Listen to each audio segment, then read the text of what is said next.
रायगड महाराष्ट्रासह देश विदेशातील ताज्या बातम्या पाहण्यासाठी मॅक्स इंडिया लाईव्ह चॅनलला सबस्क्राईब करा आणि बेल आयकॉन दाबायला विसरू नका.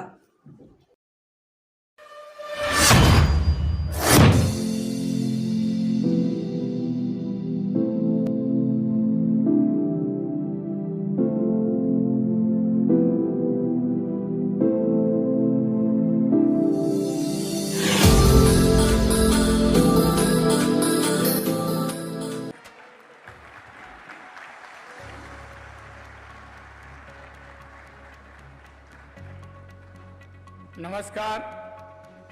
लोकसभा निवडणूक 2024 येणाऱ्या 7 मे रोजी कोकणात होणार आहे आणि या होणाऱ्या निवडणुकीसाठी प्रचारार्थ म्हणून महाराष्ट्राचे उपमुख्यमंत्री माननीय देवेंद्रजी फडणवीस, त्याचप्रमाणे आत्ता तुमच्याशी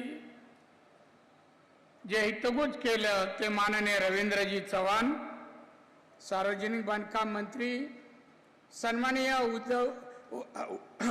उदयजी सामंत, उद्योग मंत्री, सन्माननीय दीपक केसरकरजी, शिक्षण मंत्री, सन्माननीय प्रवीण दरेकरजी, सन्माननीय किरणजी सामंत, सन्माननीय निलेशजी राणे, सन्माननीय नितेशजी राणे, राजन तेली, बाळ मानेजी, सन्माननीय अजित यशवंतरावजी, दोन्ही जिल्हाध्यक्ष भारतीय जनता पक्ष, RPIचे, शिवसेना आणि राष्ट्रवादी काँग्रेसचे सर्व पदाधिकारी उपस्थित, पत्रकार मित्र, भाजपा आणि आमच्या आघाडीचे सर्व पदाधिकारी, लोकप्रतिनिधी, बंधू भगिनींनो आणि मित्र, उपमुख्यमंत्र्यांना लवकर जायचं आहे म्हणून आपल्याला ही सभा लवकर संपवायची आहे म्हणून मी थोडक्यातच बोलणार आहे, कारण माझ्याबद्दल बोलण्यासाठी हे सगळेजण आलेले आहेत. 7 तारीखला होणारी लोकसभेची निवडणूक आपल्या भारत देशासाठी, आपल्या महाराष्ट्रासाठी आणि कोकणासाठी अति महत्त्वाची आहे. देशाचे माननीय पंतप्रधान नरेंद्र मोदीजी यांनी एक घोषणा दिली आहे, या निवडणुकीत भाजप 400 पार आणि म्हणून 400 पार खासदार देशातून निवडून देऊन माननीय मोदी साहेबांना तिसऱ्यांदा पंतप्रधान करून हा विकसित देश जगाच्या पाठीवर बनवण्यासाठी संकल्प जो झालाय, त्यामध्ये कोकणातली ही लोकसभेची जागा त्या 400 जागांमध्ये एक असावी आणि असली पाहिजे, यासाठी आजचा आपला प्रचार. बांधवांनो, विकसित भारत बनवण्याचा संकल्प माननीय मोदी साहेबांनी केलेला. मागील 10 वर्षामध्ये त्यांनी केलेलं काम, कार्य, विकास आपण पाहता. जगामध्ये भारताचं नाव एक विकसित भारत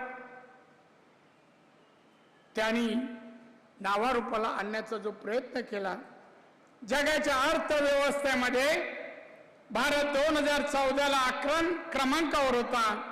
माननीय मोदी साहेबांनी आता तो 5व्या क्रमांकावर आणलेला आहे आणि त्याचबरोबर त्यांनी सांगितलं 10 वर्षात जरी 5व्या क्रमांकावर आणला तरी 2030 साली भारत, अमेरिका, चायना 3ऱ्या नंबरवर भारत आल्याशिवाय राहणार नाही. बांधवने एवढ्या गतिमान रीतीने मोदी साहेब देशाची प्रगती करतायत. मागील 10 वर्षात त्यांनी 54 वेगवेगळ्या योजना गरिबांसाठी दिल्या. कोरोनाच्या कार्यकाळात त्यांनी अनेक कंपन्या, व्यवसाय बंद झाले, उपासमारीची वेळ येत होती, कामगार बेकार झाले होते, घरात अन्न नव्हतं. अशा वेळेला माननीय मोदी साहेबांनी 80 कोटी जनतेला मोफत धान्य देण्याचा निर्णय घेतला. आतापर्यंत मिळत आहे, पुढे 5 वर्षापर्यंत मिळणार आहे. त्याप्रमाणे या देश स्वच्छ भारत या योजनेखाली महिलांच्या ग्रामीण भागातील शौचालयाचा प्रश्न होता. या देशात 11,72,00,000 मोदी साहेबांच्या 10 वर्षाच्या काळात शौचालय बांधले. जवळपास 8 कोटी घरामध्ये नळाने पाणी दिलं. 4.25 कोटी घरं, ज्या लोकांना घरं नव्हती, राहायला घर नव्हतं, अशा गरिबांना 4.25 कोटी घरं दिली. घरात आजारी माणूस पडला तर त्यांच्या आजारपणासाठी उपचाराला पैसे नव्हते. मोदी साहेबांनी अशा वेळेला आयुष्यमान भारत त्या कुटुंबाला 5 लाखापर्यंत मदत करण्याची योजना आणली. अशा विविध योजना गरिबांना, महिलांना, तरुणांना विकासासाठी, उद्योगासाठी पैसे अनेक योजना जाहीर केल्या. आणि म्हणून बांधवांनो, या देशाला परत एकदा पंतप्रधान मोदी असावेत. हा देश सर्वांगीण विकसित व्हावा, या देशातून गरिबी नष्ट व्हावी, आमच्या तरुण वर्गाला नोकऱ्या मिळाव्यात, हे प्रयत्न माननीय मोदी साहेब करत आहेत. मी त्यांच्याच मंत्रिमंडळात MSME मंत्री आहे. उद्योग वाढवण्यासाठी त्यांनी अनेक योजना त्यांनी माध्यमातून आम्ही उद्योजक बनून पाहतोय. हा कोकण आहे. माझ्या अगोदर सन्माननीय उदयजी सामंत यांचं भाषण झालं, ते उद्योग मंत्री आहे. मी त्यांना एवढंच सांगेन, मी मंत्री आहे, तुम्ही राज्यात मंत्री आहात आणि राज्याचे उपमुख्यमंत्री हे आपल्या सोबत आहे. या कोकणात एकच समस्या मोठी आहे, बेकारीची मोठी समस्या. इथून मुलं मुली शिकतात, ते मुंबईकडे जातात, पण आता मुंबईतही नोकऱ्या राहिल्या नाहीत.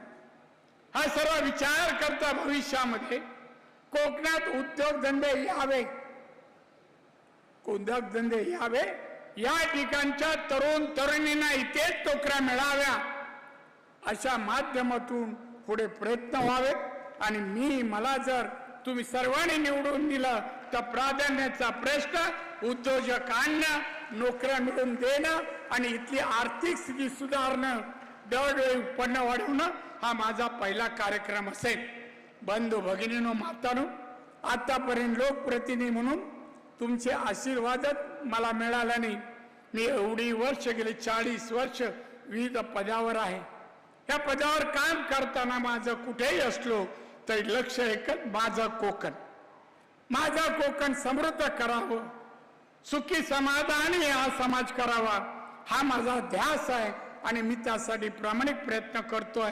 माझ्या प्रयत्नाला माननीय आमचे देवेंद्र फडणवीस, आमचे उदय सामंत, सन्माननीय केसरकर साहेब साथ करताय. भविष्यात अशी साथ द्या. आपण या कोकणाचा कॅलिफोर्निया का लोक भविष्यात बोलले पाहिजे की कोकण पहा आणि कोकण सारखी प्रगती करा. आणि त्यासाठी असं काम करण्यासाठी मोदींचं येणार आहे सरकार. मोदी तिसऱ्यांदा पंतप्रधान होत असताना, 400 पार खासदार निवडून येत असताना, कोकणचा तुमच्या हक्काचा खासदार 400 मध्ये असावा. यासाठी येणाऱ्या 7 तारखेला आपण सर्वांनी आपल्या कमळ निशाणीवर शिक्का मारून आपण मला सेवा करण्याची, विकास आपला कोकणाचा करण्यासाठी आणि भारतीयांच्या विकासामध्ये मोदी साहेब जे काम करतायत त्यांना पाठिंबा देण्यासाठी मतदान कराल अशी अपेक्षा करतो. आलेले सगळे पाहुणे यांचं स्वागत करून